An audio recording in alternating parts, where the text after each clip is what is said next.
Conselho Nacional de Justiça, o CNJ, estabeleceu 10 metas de nivelamento que devem ser cumpridas por todos os tribunais do país até o final de 2009. Elas fazem parte do planejamento estratégico do Poder Judiciário. E quem fala com a gente sobre esse assunto é o secretário-geral do CNJ, juiz do trabalho Rubens Curado. Doutor Rubens Curado, qual a importância do planejamento estratégico para os tribunais? Bem, pela primeira vez na história, nós estamos vendo um movimento nacional, um real movimento nacional em busca de um norte para o Poder Judiciário.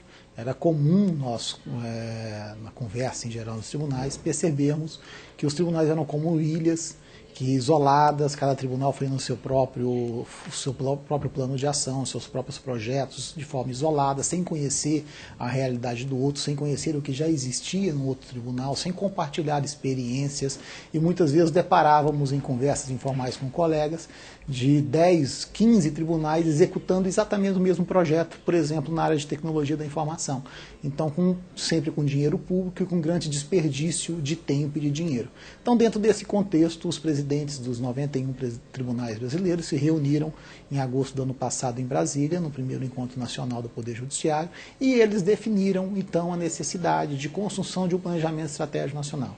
A necessidade do Poder Judiciário ter um norte, buscar os mesmos objetivos estratégicos, buscarem o mesmo tema estratégico, ter um rumo único para todos os tribunais brasileiros. E a partir de então, esse trabalho passou a ser coordenado pelo Conselho Nacional de Justiça. Foram realizados 12 encontros regionais em busca de um diagnóstico dos problemas e das soluções do Poder Judiciário. E no segundo encontro nacional do Poder Judiciário, em fevereiro deste ano, os presidentes também dos 91 tribunais brasileiros aprovaram então um plano de planejamento estratégico para o Poder Judiciário. Não temos ainda propriamente um planejamento. Esse planejamento estratégico será construído por cada um dos tribunais, alinhado a esse plano nacional, aos objetivos estratégicos nacionais que foram definidos na Resolução 70, que foi institucionalizada logo após esse encontro de Belo Horizonte, na Resolução 70 do Conselho Nacional de Justiça, que define então quais são esses objetivos, quais os rumos, qual o norte que os tribunais devem criar. Essa resolução também define a forma de participação, ela estabelece o banco de boas práticas, que é a forma de compartilhamento das experiências dos tribunais, e em regra geral, em linhas gerais, ela estabelece os rumos, esse plano a ser seguido por cada tribunal. Dentro do planejamento estratégico do Poder Judiciário tem 10 metas de nivelamento. O senhor acredita que elas poderão ser cumpridas até o final de 2009? No diagnóstico que foi feito desses encontros regionais, ficou muito claro um desnivelamento muito grande entre os tribunais. Alguns tribunais de excelência, ou seja, ilhas de excelência, e outros tribunais com muitas dificuldades, com pouco avanço em diversas áreas. E as metas nacionais de nivelamento foram criadas no contexto do planejamento estratégico com esse objetivo de nivelar, de diminuir o distanciamento entre os tribunais, ou qual seria o patamar mínimo que os tribunais precisam ter até o final do ano para que possamos dar então os próximos passos, para que possamos então agir mesmo em termos de gestão estratégica. Então foram estipuladas essas 10 metas abrangem áreas como o próprio planejamento estratégico, processo eletrônico, desenvolvimento, interligação de sistemas dos tribunais, de comarcas com o tribunal e outras, mas buscando esse nivelamento. A partir desse nivelamento mínimo, o Poder Judiciário estará apto então a dar o próximo passo, o passo seguinte, em busca de uma melhor gestão e um melhor funcionamento como um todo. A meta 2 foi uma meta que deu muito o que falar, porque ela estabelece que devem ser julgados todos os processos distribuídos até dezembro de 2005, no caso do primeiro e segundo grau. Você acredita que essa é uma meta muito complexa? Não digo complexa, é uma meta ousada.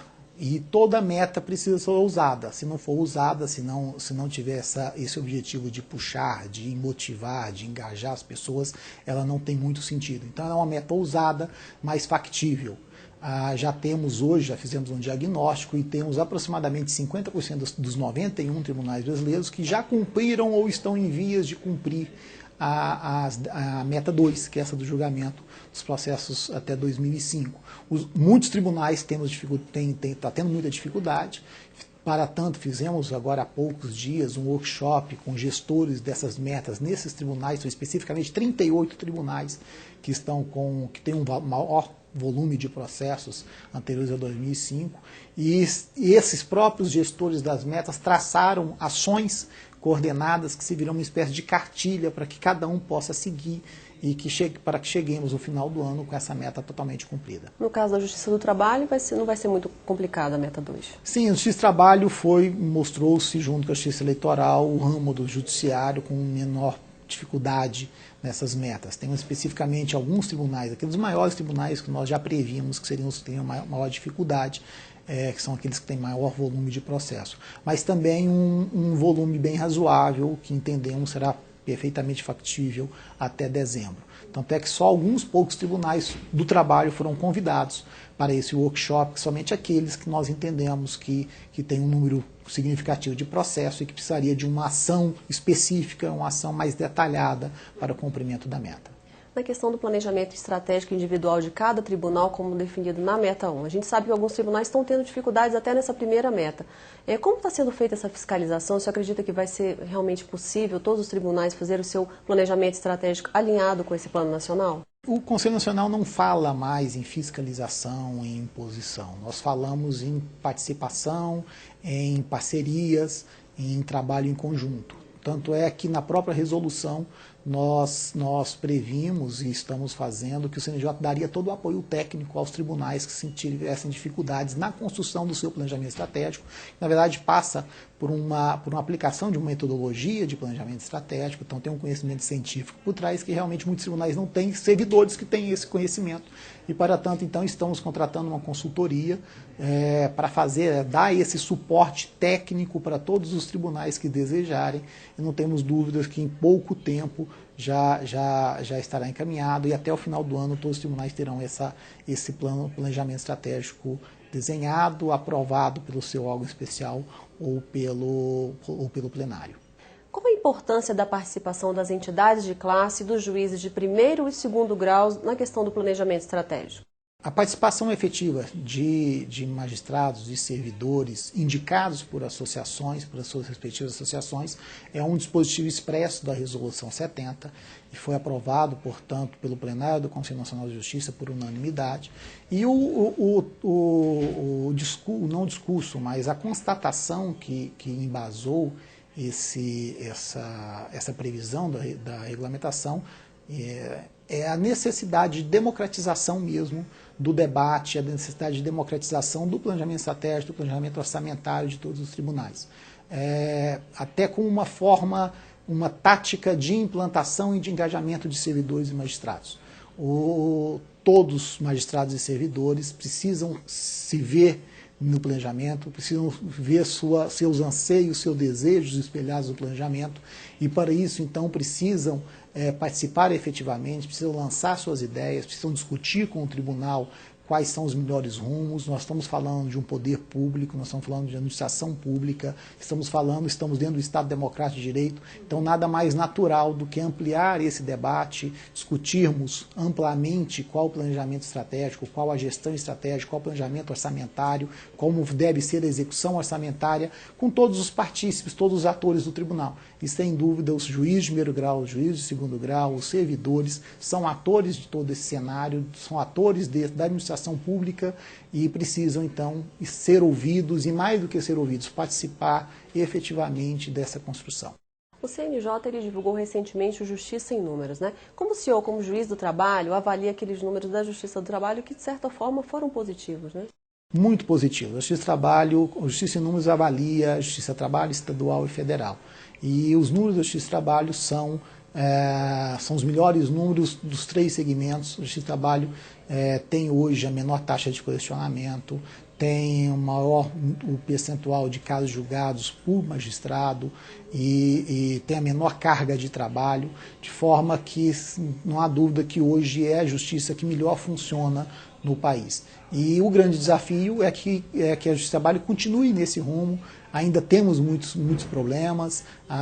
O problema da execução, por exemplo, da Justiça do Trabalho é o grande problema da Justiça do Trabalho hoje. O primeiro grau comparado ao segundo grau, ele tem uma defasagem muito grande. Então, talvez até o próprio planejamento estratégico possa direcionar algumas ações ao primeiro grau, que é onde está o foco do problema. O grande mérito do planejamento estratégico é poder ter essa maleabilidade, dependendo da necessidade momentânea do tribunal. Pode ser que daqui a um tempo o segundo grau seja o mais necessitado, então pode-se redirecionar, inclusive, recursos orçamentários para o local mais necessitado.